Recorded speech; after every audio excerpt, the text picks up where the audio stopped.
Bonjour la jeunesse.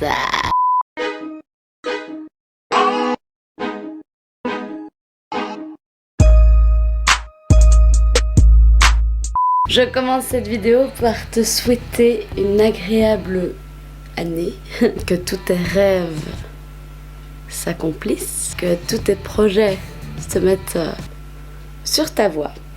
Te souhaiter une très bonne année, de joyeuses fêtes. J'espère que tu as bien profité, j'espère que tu t'es rempli la ponce avec de très bons foie gras.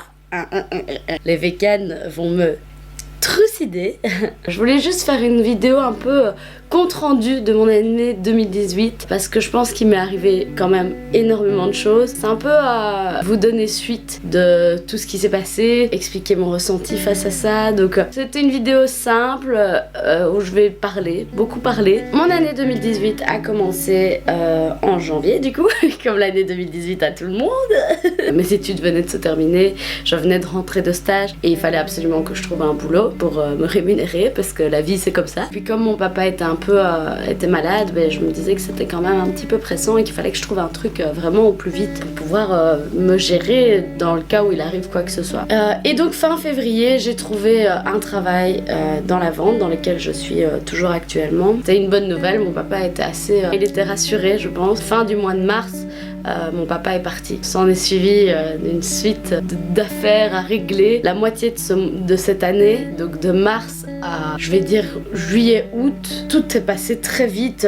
J'avais l'impression d'être en automatique. Il fallait que je me débrouille, que je trouve une maison où vivre, il fallait que je déplace mes affaires, il fallait que je trouve une nouvelle voiture parce que je dépendais de la voiture de mon papa à cette époque-là. Il fallait que je gère beaucoup de choses toute seule en fait. Et c'était la première fois que je devais gérer tout ça toute seule. Et j'étais un peu partagée par le fait que la vie était très injuste avec moi, qu'il y a des tas de filles de mon âge qui ont encore leurs parents qui les aident, qui ont le moindre problème, ben, leur papa est là pour les aider. Si elles doivent déplacer des meubles, ben, leur papa est là pour les aider. Donc ça a été une chose très très dure pour moi. J'ai dû vraiment gérer tout toute seule, enfin gérer beaucoup de choses toute seule en tout cas. À côté de ça je travaillais, à côté de ça je devais aider mes frères à vider la maison chez mon papa. J'ai été vraiment en mode automatique. On en oublie un peu le deuil d'ailleurs parce qu'on est tellement en train de gérer plein de choses que on sait pas où on en est, on ne sait pas ce qu'on fait. Août-septembre ça a été aussi difficile parce que du coup le côté émotionnel a pris le dessus parce que ça se calmait au niveau matériel. J'ai dû gérer mes émotions, j'ai dû gérer le deuil. J'étais fort occupée par le matériel parce que je devais gérer et du coup après ben, j'ai géré le côté émotionnel qui était très difficile, l'injustice, le manque évidemment, mais bon le manque il a toujours été là. Ici je pense que le deuil commence petit à petit à se terminer. Mon papa me manquera toujours tant. Je retiens juste la moitié de cette année comme quelque chose qui a été très dur. J'ai vécu beaucoup de choses difficiles.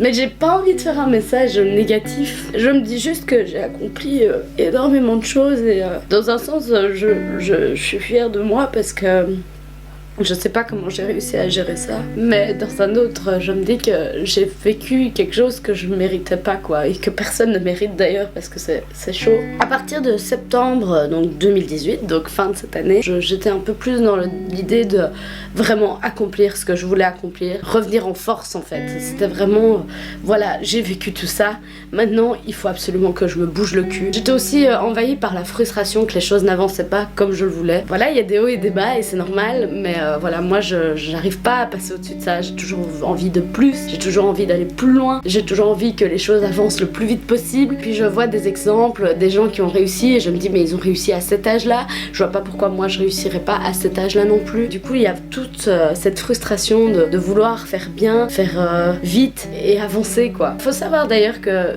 ça je le dis pas mais c'est important, je voulais quand même faire un petit message. Ouh. Je voulais quand même juste faire un petit message à mes potes, à mes copines, je pense qu'elles se reconnaîtront, qui ont été là pour moi lors de mon deuil et depuis le début d'ailleurs. Je pense à Laurée notamment qui a été là du début de la maladie de mon papa à maintenant, elle est toujours là, et d'autres personnes qui ont été là, Manon, Sarah, Hello, toutes ces personnes qui me soutiennent et je pense beaucoup à elles parce qu'elles m'ont beaucoup aidé à avancer malgré qu'elles n'avaient pas vraiment le contrôle de la situation parce qu'elles-mêmes étaient frustrées de ne pas pouvoir m'aider parce que c'était trop dur quoi. Et elle-même me disait je pourrais pas vivre ce que tu vis.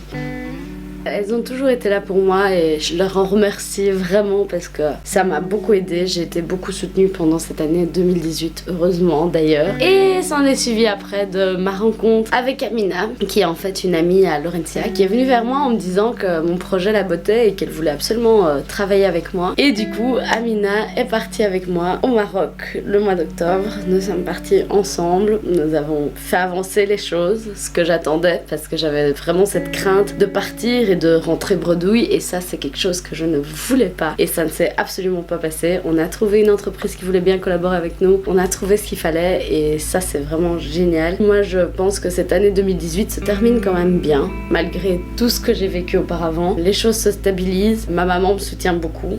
D'ailleurs, je la remercie aussi parce que elle a beaucoup été là pour moi et je la remercie pas souvent. Par rapport à mon physique, je pense que j'ai aussi beaucoup changé depuis le décès de mon papa aujourd'hui. J'étais brune, j'avais des longs cheveux. Je pense que mon changement physique est aussi le reflet de mon évolution, je pense. Et je pense que le décès de mon papa a été aussi un déclencheur pour moi où je me suis dit maintenant, fais ce que tu veux, t'as plus rien à perdre, t'as plus personne à décevoir en fait. Décevoir quelqu'un ne m'apporte plus parce que c'était que mon papa que je voulais pas décevoir. Le deuil n'est peut-être pas encore fini.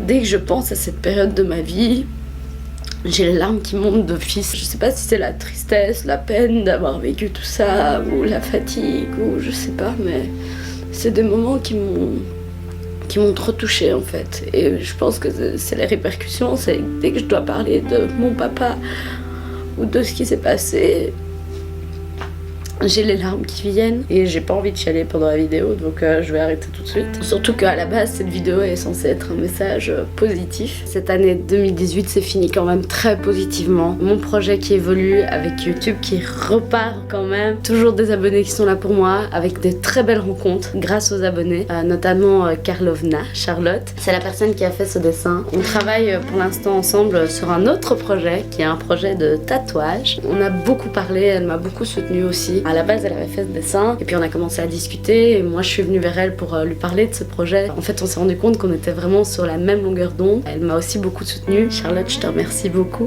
On parle encore énormément sur les réseaux sociaux. Il y a vraiment un lien qui est en train de se créer. Et ça, c'est l'avantage avec YouTube, c'est que c'est vraiment, il y a beaucoup de gens avec qui j'ai vraiment créé des affinités. Je suis assez contente de ça parce que c'est vraiment quelque chose que je pensais pas que YouTube m'apporterait autant. YouTube m'apporte énormément de choses d'ailleurs et ça, j'en suis vraiment contente. Je sens que 2019 va être vraiment meilleur, beaucoup plus meilleur. Je sais pas si ça se dit. Je sens que 2019 va vraiment être une année où mes rêves vont commencer à se mettre en place. J'ai beaucoup de nouveautés qui vont se passer l'année prochaine, notamment la nouvelle caméra que je vais acheter, le projet qui va probablement se mettre en place cette année-là. Ici, on a quand même fait un grand pas en avant fin 2018. Il n'y a plus qu'à fignoler pas mal de choses et j'espère de tout mon cœur que le projet sera montré pendant l'été 2019, voire fin 2019 pour être sûr. J'ai hâte que l'année 2019 commence.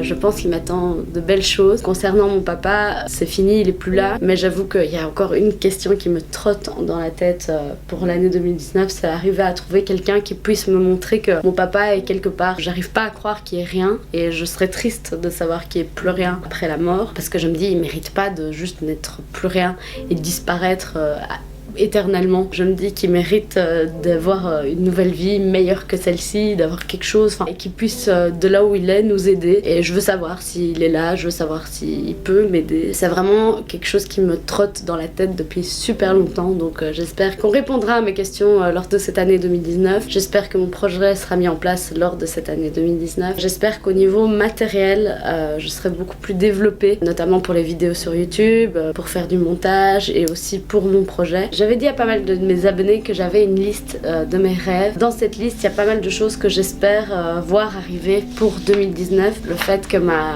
communauté évolue, vraiment augmente énormément.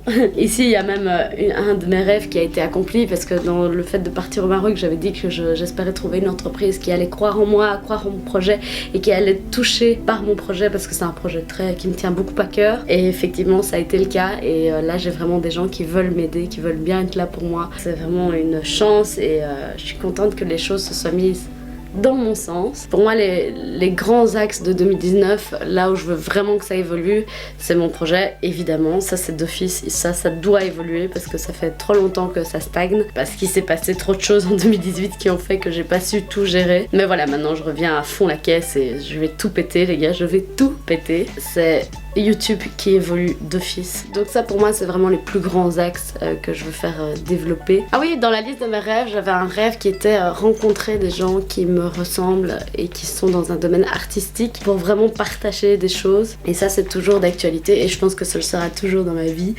J'ai besoin de rencontrer des gens qui sont dans le même mood que moi. Et grâce à YouTube, je rencontre des gens qui sont dans le même mood que moi. Donc pour ça, j'en suis vraiment contente. YouTube, encore une fois, m'apporte énormément de choses pour lesquelles je m'attendais pas toujours. Dans la liste de mes rêves, j'ai mis rencontrer un homme dans le même délire que moi. Ça...